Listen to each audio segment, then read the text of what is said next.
Hi guys! Nag last minute grocery ako guys pagkatapos kong magpa-oil change. Ayan siya guys. So ipapakita ko sa inyo guys yung aking pinamili ngayong araw na ito. So meron akong dalawang bag guys na pinamili guys dito and papakita ko yung unang bag guys. So dito guys sa unang bag, so bumili ako ng grapes guys. Subukan ulit natin guys yung kumain ng 12 grapes, yung under the table guys. Diba sabi, papaswerte daw yun sa love life. Ginawa ko yun this year guys, pero hindi siya eksaktong 12. Lagpas 12 na siya. So kaya siguro hindi siya umepekto sa akin. So ngayon gagawin natin siya guys mamaya. And bumili ako ng gatas guys. Then, itong spaghetti sauce. Baka gumawa ko ng spaghetti.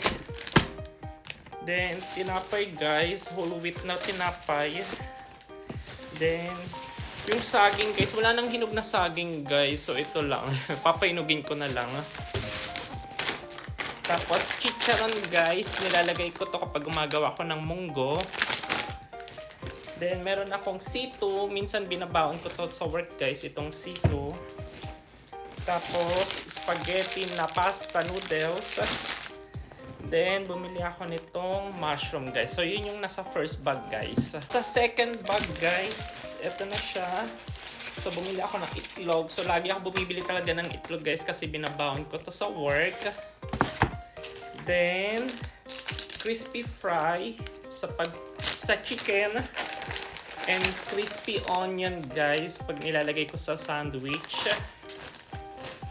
Then, bumili ako nitong mixed vegetable, guys, para pag gumawa ko ng mga sinangag, ito na yung nilalagay ko, guys. Then, bumili rin ako ng apple, guys. Maraming apple. Maraming fruits akong binili ngayon. So, para at least pambaon sa trabaho. So, yung mga meat na binili ko, guys, wait lang, guys. Baba ko muna to. So, yung mga meat na binili ko, guys, itong pork slice belly. Itong beef stir fry. Then, bumili ako ng ground beef. Walang ground pork na guys, para sana sa spaghetti. Ito na lang ground beef.